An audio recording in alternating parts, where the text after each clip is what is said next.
You trusted someone once. Not a stranger, someone close, someone who sat across from you, looked you in the eye, and made you feel safe enough to speak. Maybe you told them about a fear you had never said out loud before. Maybe you shared a dream that was still fragile, still unfinished, still raw at the edges. Maybe you confessed something about yourself that you had been carrying alone for a very long time. And for a moment, it felt like relief. Then one day, not suddenly, but slowly, you began to notice something. A small smirk when your name came up in a room. A comment that landed just a little too precisely. A silence that knew exactly where to cut. And you realized, with a coldness that settled deep in your chest, that the thing you shared in trust had become a tool in someone else's hand. That feeling, that specific, quiet devastation, that is what this is about. Not betrayal as a story, betrayal as a law that the world enforces every single day and never once writes down. And tonight, you are going to hear it stated plainly, perhaps for the first time in your life. Hai lung nghe tut ki, because what comes next is not advice. It is a warning.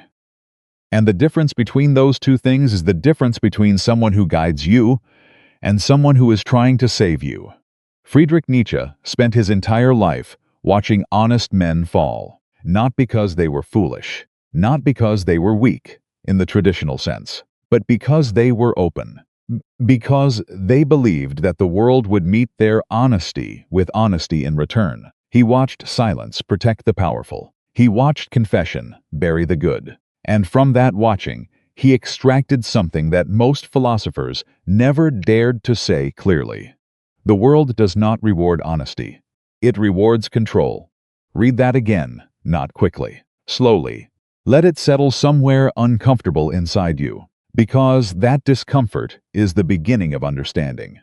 We grow up being told the opposite. We are raised on the belief that openness builds connection, that sharing builds trust, that vulnerability is strength, and in a perfect world, that would be entirely true. But Nietzsche was not interested in the world as we wish it were. He was obsessed with the world as it actually is. Cold, hierarchical, full of people who are always watching for the moment you expose something they can use. He did not say this to make you bitter. He said it to make you unbreakable. Because here is the truth that sits at the center of everything you are about to hear. Every piece of yourself you reveal becomes a piece of leverage you surrender. Not sometimes, not with certain people, every time. To every person who has not yet proven, through time and through action, that they deserve the weight of your truth. And eat ai bit dionay. Most people never figure this out until after the damage has already been done. Think about the people you admire most. The ones who seem to move through the world with a kind of quiet gravity. The ones who never seem rattled, never seem desperate, never seem to need the room's approval. You likely notice that they do not explain themselves. Often, they do not announce their plans before they execute them. They do not perform their pain for an audience. They do not let you see what shakes them. You may have mistaken that for coldness, for arrogance, for distance. It is none of those things. It is mastery. Nietzsche called it self-overcoming, the deliberate, daily discipline of refusing to be fully readable. Not because those people have something to hide, but because they understand.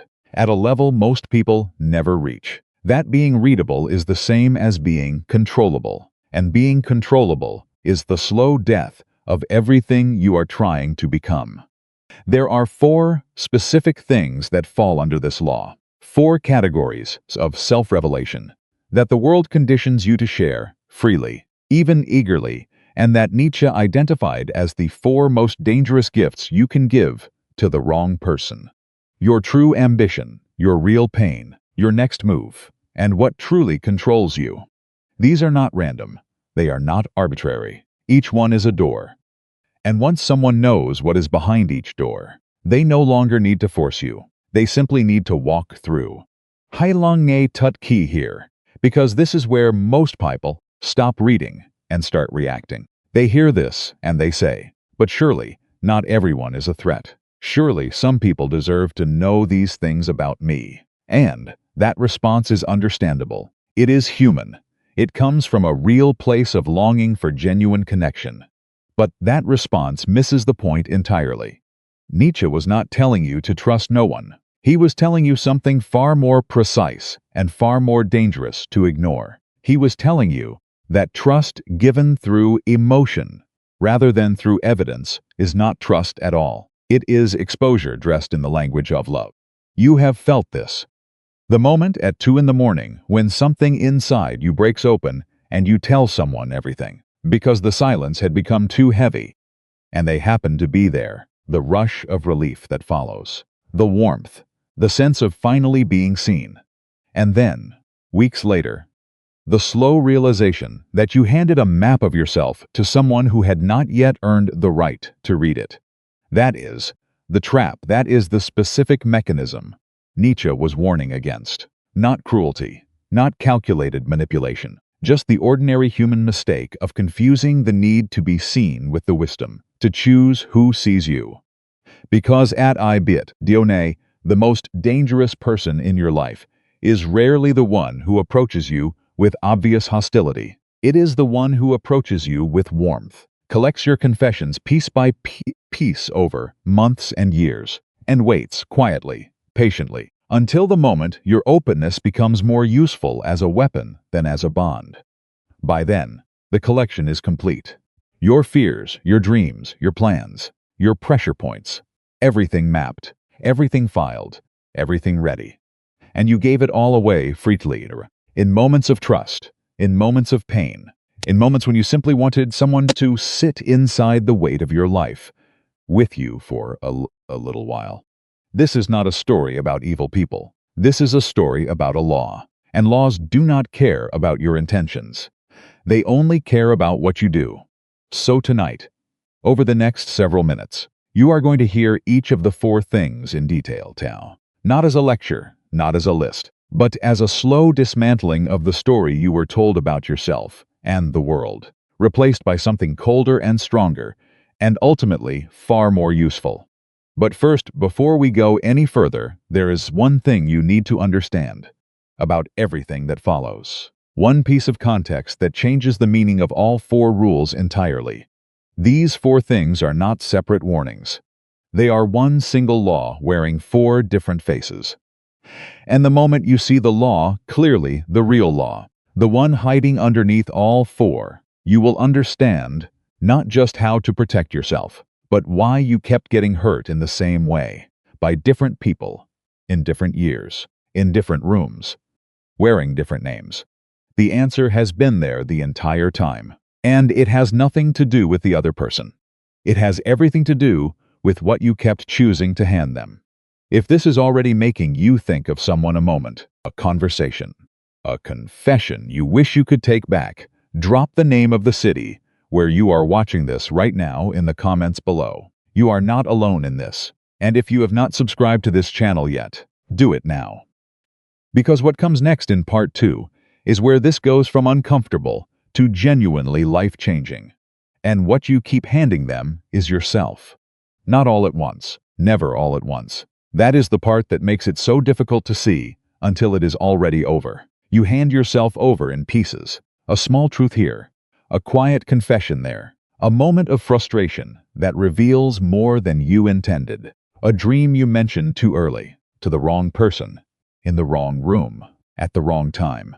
And piece by piece, without ever signing anything, without ever agreeing to anything, you give someone a complete picture of who you are, what you want, what you fear, and exactly how to move you. Now we go deeper. Now we name the 4 doors. The first door is your ambition. Not your goals, not the safe, acceptable version of your future that you share at dinner tables and job interviews. Your real ambition, the one that lives in the quietest part of your mind.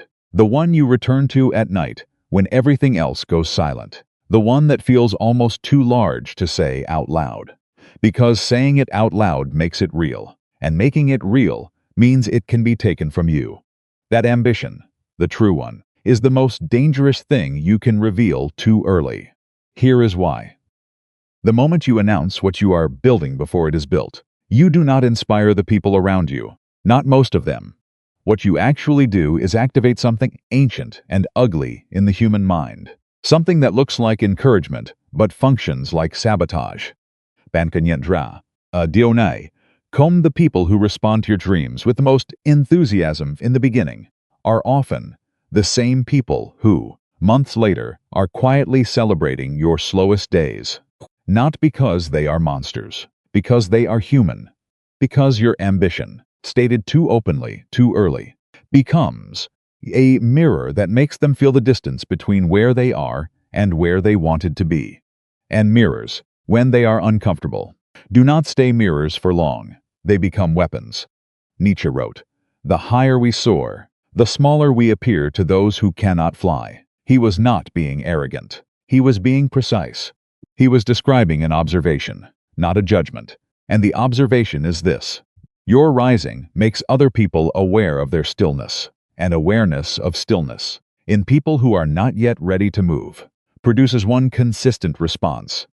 They try to pull you back down, not always with cruelty. Sometimes with concern. Are you sure that's realistic? Sometimes with humor. Look at you, thinking big. Sometimes with silence. A silence that withholds the encouragement you needed and replaces it with a cool, subtle doubt that you carry into your next decision. De la tu hokum zaitban ochung. No classroom will ever tell you that announcing your dream is sometimes the fastest way to kill it. That the road between intention and execution is filled with people who will never openly oppose you, but will create just enough friction, just enough doubt, just enough quiet resistance to slow you down until you stop. The strongest people guard their ambition the way you guard a fire in the wind.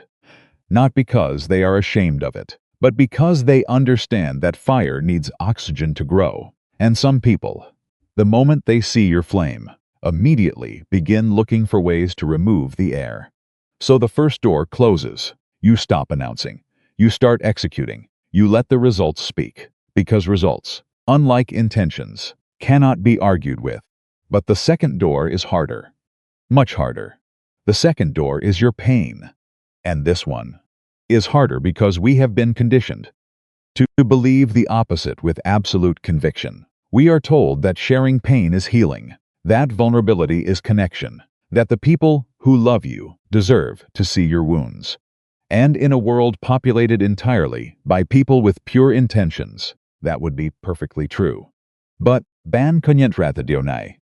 Come, not everyone who leans in when you begin to break is leaning in because they want to help you heal. Some of them are leaning in because your breaking makes them feel something they have been quietly craving: relevance, power, the specific satisfaction of being needed by someone who is strong. There is a kind of person who is genuinely, almost chemically drawn to other people's suffering, not because they are evil in any cartoonish sense, but because your pain gives them a role, your struggle gives them a stage, and the moment you begin to recover, the moment you start standing up straight again, something shifts in how they treat you. They become slightly less warm, slightly less attentive, slightly less interested, because your strength has nothing for them but your weakness. Your weakness is a gift they never want to return. Nietzsche saw this clearly. He wrote that suffering shown to the wrong eyes does not purify the sufferer. It feeds the watcher. And he meant it literally. There are people in your life, perhaps people you love deeply, who have been quietly sustained by your pain for years, whose sense of identity is partially built on the architecture of your struggle. This is not betrayal in the obvious sense. This is something quieter and, in many ways, darker, because it wears the face of care so convincingly that you never think to question it. De la tu ha humzaitbana chung. No one ever tells you to audit who becomes more present when you are falling apart and less present when you are climbing back up. No one ever teaches you to notice the pattern, to sit with the data of someone's behavior over time, rather than the feeling of their words in the moment. But that pattern is the truth, and the truth, when you finally see it, changes everything. Your pain is yours, not a performance, not a service. not something you owe anyone in exchange for their company. You are allowed to heal in private. You are allowed to carry your hardest things without displaying them for an audience that has not earned the right to witness that level of you. Real strength is not the absence of pain. Real strength is the decision about who gets to see it. The second door closes. And now we arrive at the third door, the one that Nietzsche considered perhaps the most strategically critical of all four. Your next move. Not just your plans, your thinking, your direction. The calculations you are running quietly behind your eyes, while everyone around you thinks you are simply standing still. This is where it stops being emotional and becomes almost militarily precise. Bant konyet radionai, comme every person who has ever explained their strategy before executing it has given their opposition a gift they did not ask for and did not deserve. A preview, a map, time to prepare, reposition, and respond before you have even begun. Think about it in the simplest terms. If you are going to cross a river, you do not stand on the bank announcing to everyone which stones you plan to step on. You cross. You arrive on the other side. And only then, only from a position of completion, do you describe the path. Because by then, it no longer matters who knows. The crossing is done.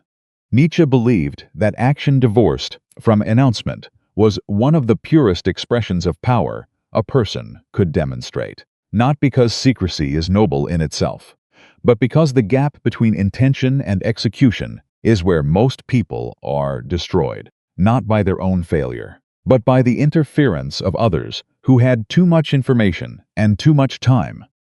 De la tu ha hom zeban achung. They teach you to communicate openly, to be transparent, to share your vision with your team and your family and your community. And sometimes, yes, that matters. But there is a category of move, a private, critical, life-altering decision you are in the process of making that belongs to no one until it is already done.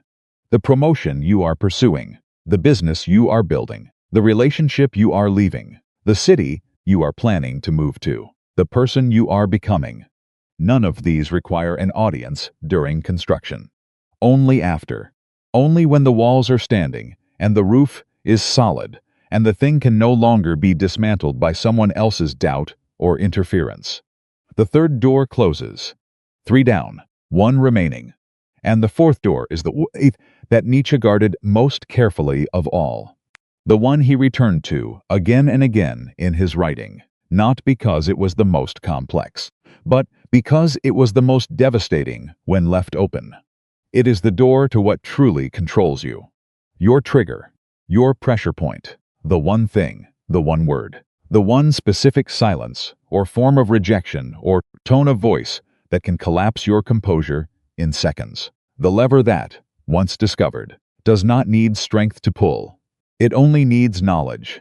We are almost there. But before we name it fully, before we describe exactly how it is found and exactly how it is used against you, you need to understand something about the person who finds it. Because it is almost never who you expect. And that is where this gets truly dark. It is almost never a stranger. That is the first thing you need to understand before everything else. You have been building your defenses facing the wrong direction, watching the door, checking the exits, scanning the room for unfamiliar faces, while the whole time, the person learning how to dismantle you was sitting right beside you, sharing your table, knowing your schedule, speaking at your birthday, calling to check in on your worst days. Not because they planned it from the beginning. That would almost be easier to accept. No, what actually happens is slower than that, more ordinary, more devastating, precisely, because of how unremarkable it looks while it is occurring. They simply paid attention, while you were being open, while you were being real, while you were doing everything the world told you was healthy and good and necessary for genuine connection. They were collecting, not consciously, maybe. Not with a notebook and a strategy, but the human mind remembers what it can use. And over months, over years, a complete picture assembles itself without anyone ever intending it to. Your fear of being abandoned, Filed. Your need for validation from specific people. Filed. The particular way your voice changes when you feel disrespected. Filed. The dream you mentioned once, only once, late at night when you thought the conversation was safe. Filed. And then one day, something shifts between you. Maybe you achieve something they wanted. Maybe you begin to outgrow the dynamic they had grown comfortable with. Maybe you simply stop being as available as you once were. And that absence reveals something in them they had successfully hidden until that moment. And they reach into the file. Not loudly, never loudly. That is not how this works. They say something small, precise, delivered with a calm that tells you immediately that it was not accidental, a reference to that fear, a mention of that dream, but twisted slightly, framed as evidence of your delusion. A single sentence, structured so perfectly around your specific pressure point that you feel it before you understand it. And your composure breaks. Right there, in public or in private, it does not matter. It breaks because they found the lever, and you gave them the lever, not out of foolishness, out of trust, out of the very human, very understandable need to be known by someone. Nietzsche wrote, "I'm not upset that you lied to me. I'm upset that from now on I can't believe you." And what he meant goes beyond the simple pain of deception. He meant that the real damage of a broken trust is not what was lost. It is what becomes impossible afterward. The ability to speak without calculating. The ability to sit with someone and simply be, without armor, without strategy, without the constant, exhausting work of deciding how much of yourself is safe to show. That ability, once taken, is extraordinarily difficult to rebuild.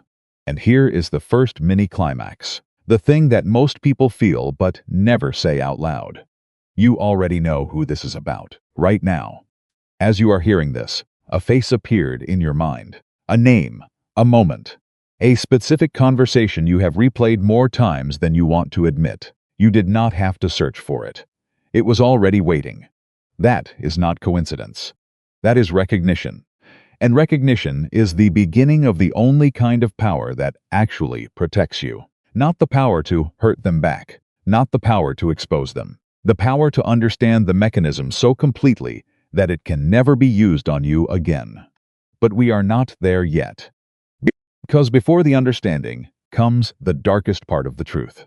And this is the part that Nietzsche spent years circling before he finally said it directly. The fourth door, what truly controls you, is not discovered through cruelty. It is discovered through intimacy. Think about that. Sit with the full weight of it. The people who learn your triggers are not the people who attacked you. They are the people you let in, the people you called at midnight, the people you cried in front of, the people whose opinion of you mattered so much that you changed your behavior to protect it. Every moment of genuine vulnerability you offered was simultaneously a moment of data collection, not because they intended it that way, but because that is simply what happens when one person sees another person clearly over a long enough period of time. They learn the shape of you, and the shape of you includes every place where pressure produces a reaction.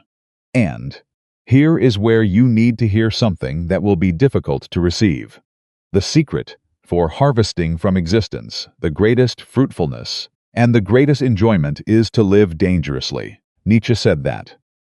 But he was not talking about thrill-seeking. He was talking about the courage required to see the truth of your situation without flinching, to look directly at what is happening to you and around you without the comfort of denial. Living dangerously, in the Nietzschean sense, means being willing to know what you would rather not know, and what you would rather not know. What most people spend enormous amounts of unconscious energy avoiding is this. The version of yourself that keeps getting hurt is not a victim of other people's choices. It is the predictable result of a pattern you have been repeating.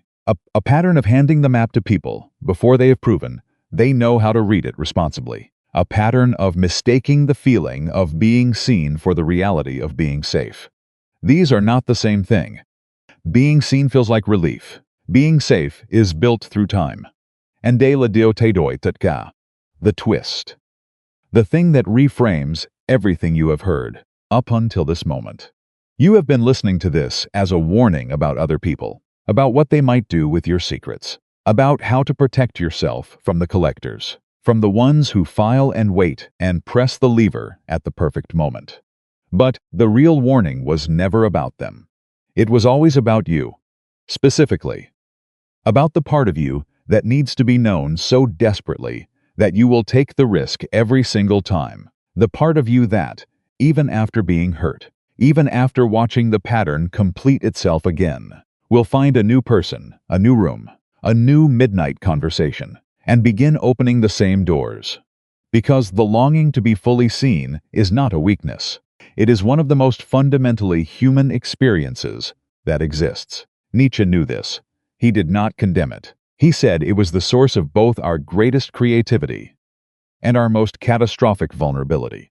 The question he was asking, the question he spent his entire philosophical life asking, was never should you let people see you.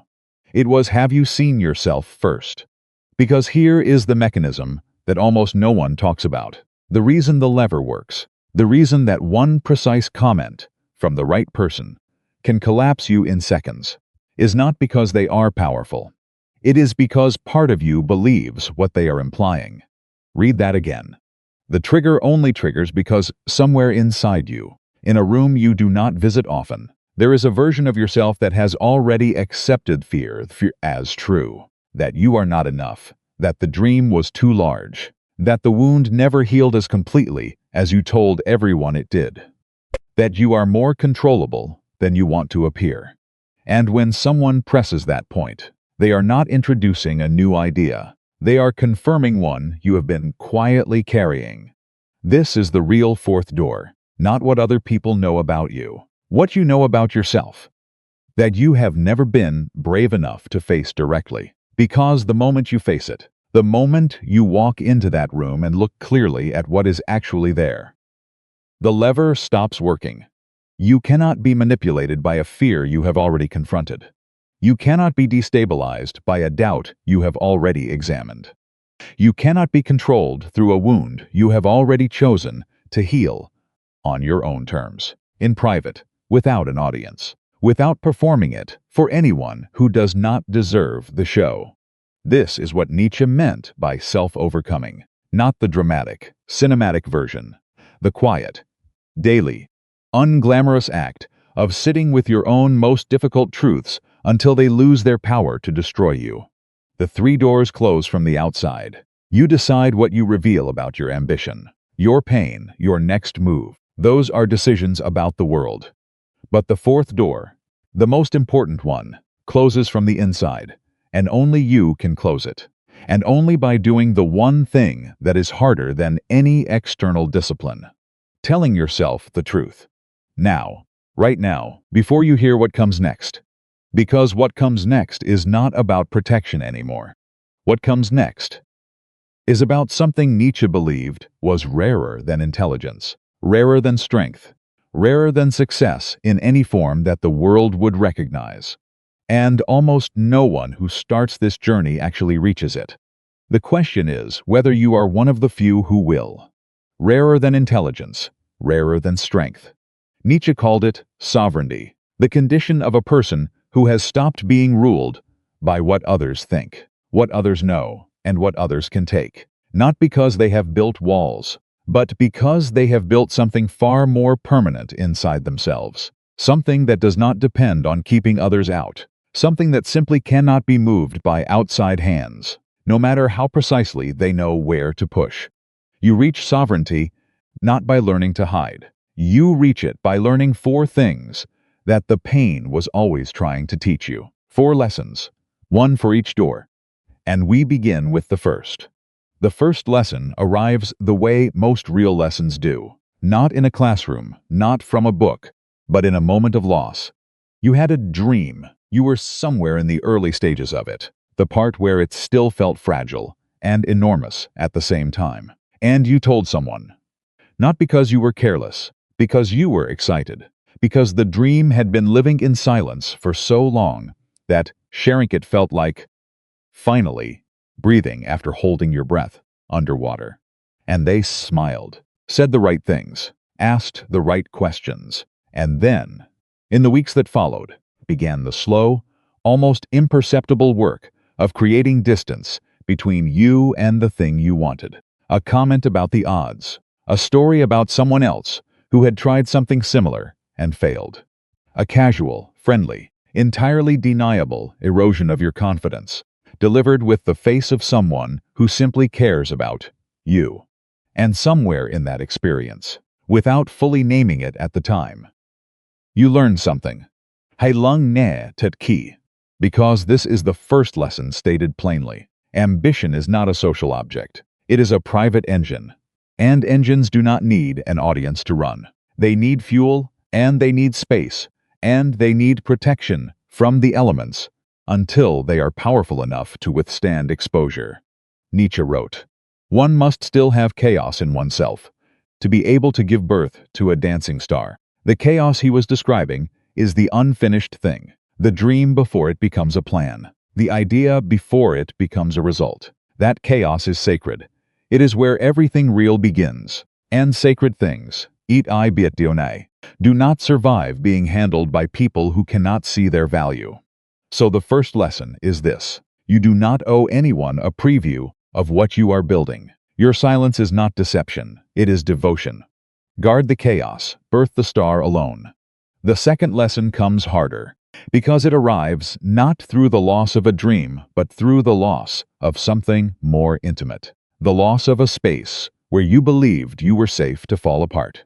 You were going through something real, something heavy, the kind of weight that changes how you move through a room. And you reached for someone. You let them see the unguarded version, the version without composure, without performance, without the managed self you present to the world. You let them sit with your actual pain because you believed that was what closeness meant.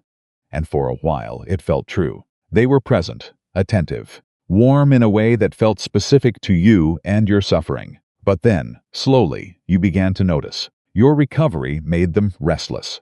Your improving days brought shorter calls and shorter messages. Your strength, returning piece by piece, seemed to remove something from the equation that they needed to remain. And in that noticing, the second lesson arrived. Hailang ne tet ki. Pain shared with the wrong person does not halve the suffering. It doubles the damage. Because now you are carrying the original wound, plus the new knowledge of who was nourishing themselves on it. Nietzsche said, "That which does not kill us makes us stronger." But he did not mean that suffering itself is the teacher. He meant that the decision of what you do with the suffering is where the transformation lives. You can perform your pain for an audience that feeds on it, in which case it becomes a performance that never ends. Or you can carry it privately, examine it honestly, extract from it what it was trying to teach you, and emerge from it without having handed anyone the map of your most vulnerable geography. The second lesson is this: your healing belongs to you, not to the people who want to watch it, not to the ones who became more interested in you the moment you began to break. Heal in private, heal with intention, heal for the version of yourself that comes after, not for the comfort of an audience that needs you broken to feel whole. Suffering shown to the wrong eyes is not vulnerability, it is sacrifice. And you are not someone else's offering. The third lesson lives in the space between where you are and where you are going, and it I biet dionai. This is the lesson that separates people who consistently achieve from people who consistently almost achieve. You know the feeling. You are in motion. Something is happening, quietly, beneath the surface of your daily life. A direction is forming, a decision is crystallizing, and the temptation arrives, natural and almost irresistible, to tell someone about it. Not to ask for help, not to seek guidance, simply to share the aliveness of being in the middle of something real. So you mention it. And then they ask questions, and the questions seem innocent. But each one requires you to defend something you had not yet finished deciding, to justify a direction you were still feeling your way through, to explain a move that made complete sense inside your own mind, but loses something essential in the translation to words before it is ready. And suddenly, without anyone intending it, you are no longer moving. You are explaining. You are defending. You are standing still in the space between intention and action, spending energy justifying the journey instead of completing it. Nietzsche was precise about this. He believed that speech, in the wrong moment, was a form of premature completion, that by describing what you intend to do, you give your mind the sensations of having partially done it, which quietly reduces the urgency that would have carried you all the way through. The third lesson is this: the announcement is not the action, and the energy you spend explaining your next move is energy borrowed directly from the move itself. Let them be surprised by where you arrive, not warned about the road you took to get there. Move in silence. Let the result introduce itself. And now the fourth lesson, the deepest one. The one that required 3 lessons of preparation before you were ready to receive it. Hailung Thut Ki.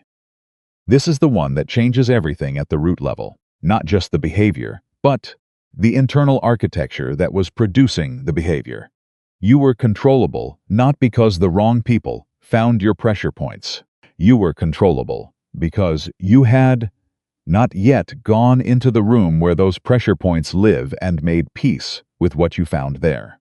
Every trigger that someone used against you was pointing at something inside you that you had not yet been willing to face. Every lever they pulled was attached to a fear you had been feeding in private while pretending in public that it did not exist. The fear that you are not enough. The fear that the people you love most will eventually leave if they see everything. The fear that the dream is actually too large and the world will confirm it if you stay still long enough to hear the verdict. These fears do not disappear because you hide them better. They grow in the hiding. They become more powerful precisely because they are never examined, never named, never brought out into the honest light of your own clear attention. Nietzsche's entire life, every word he wrote, every idea he carved out of his own extraordinary suffering, was aimed at this single target: the unexamined interior, the self that is running on fear it has never admitted to itself. He called the examined life the only life worth choosing, not because examination is comfortable, but because it is the only thing that produces genuine freedom. Et die, bit Dione.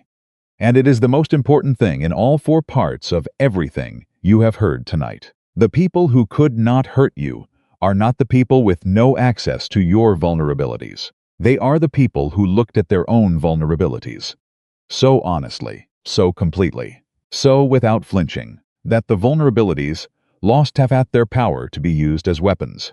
You cannot be destabilized by a truth you have already accepted. You cannot be controlled through a wound you have already healed on your own terms. You cannot be moved by someone pressing a lever that you have already disconnected yourself. The fourth lesson is this: self-knowledge is not vanity. It is armor, the most impenetrable kind, not because it makes you hard, because it makes you whole. Know what controls you before someone else does. Then take the lever back. 4 lessons, 4 doors, each one closing from the inside, one by one. As you develop the discipline and the courage to examine what is actually there, rather than what you wished was there.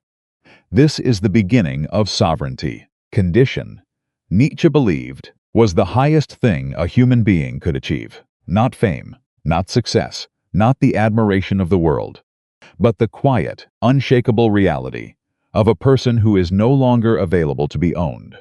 And now there is one thing left. One final piece that ties all 4 lessons together into something you can carry out of this conversation and actually use. Something that will tell you not just what to guard, but exactly how to begin building the kind of life where the guarding becomes second nature. Because knowing the 4 doors is not the same as knowing how to live with them closed. That is what comes next, and it is simpler than you think, and harder than anything else you have tried. Simpler than you think. and harder than anything else you have tried. That is where we left off. And before we go forward, we go back, not to the beginning of the story, to the beginning of you, to the version of you that existed before the first time you trusted someone with something real and watched them use it, before the first dream that died in someone else's mouth, before the first wound you displayed and saw reflected back as entertainment, before the first move you announced and watched get blocked before you even began. That version of you was not naive. That version of you was simply unequipped. And everything you have heard tonight, every uncomfortable truth, every moment of recognition that made your chest tighten, has been the slow process of equipping you for what comes next. So before the breakthrough, we stop. We name what was learned, one lesson at a time, one breath between each. You do not owe anyone a preview of what you are building. DUNG. Your healing belongs to you, not to the audience that needs you broken to feel whole. DUNG. Move in silence and let the result introduce itself. DNG. Know what controls you before someone else does. Then take the lever back. DNG. Read those 4 sentences again. Not quickly. The way you read something, when you know, it is going to change the way you move through the world for the rest of your life. Because these are not motivational phrases. These are load-bearing walls. Remove any one of them, and the entire structure of the life you are trying to build becomes vulnerable to the first strong wind that comes through. And winds will come, they always do. Now, the breakthrough. This is the part where most videos give you a list. 10 steps, 7 habits, 5 daily practices. Something organized and manageable and easy to screenshot and save, and never actually do. This is not that. There is only one thing I am asking you to do. One thing. Not tomorrow. Not when the circumstances are better. Not when you feel more ready. Today. Because readiness, it I bit dionai, is not a feeling that arrives before you act. It is a feeling that arrives because you acted. Here is the challenge. Think of one thing you have been about to reveal. One thing you have been on the verge of sharing, announcing, confessing, or explaining to someone who has not yet earned the right to hold it. Maybe it is the plan you have been building in private. Maybe it is the pain you have been performing for someone whose attention you have mistaken for care. Maybe it is the next move you have been describing to people who are not on your side of the board. Maybe it is the fear you keep handing to the person who keeps using it. Identify it. Name it clearly in your own mind. Feel the specific texture of it, the familiar pull toward disclosure, the habit of openness that has been costing you more than you ever fully calculated. And today, do not share it. Not as an act of coldness, not as punishment for anyone, not out of bitterness or suspicion, or the defensive crouch of someone who has been hurt and is simply protecting the wound. Do it as an act of self-respect. Do it as the first deliberate exercise of the sovereignty that Nietzsche spent his entire life describing, but that you get to actually live. Do it because the discipline of one single choice, made consciously, made from wisdom rather than from habit or emotion, begins to change the architecture of how you move through the world. One choice compounds. That is the part no one tells you. You make one conscious decision to guard something that matters, and your nervous system registers it. Something shifts at a level beneath thought. A quiet signal fires that says, this person knows the value of what they carry. And from that signal, slowly, other choices begin to align. The next conversation feels different. The next temptation to overshare meets a resistance that was not there before. The next person who reaches for the lever finds that the lever has been moved. Not because you built a wall, because you built a self. Hei lung ye tut ki. Because this is the part of the journey that the wounded version of you could not have understood. The goal was never silence for its own sake.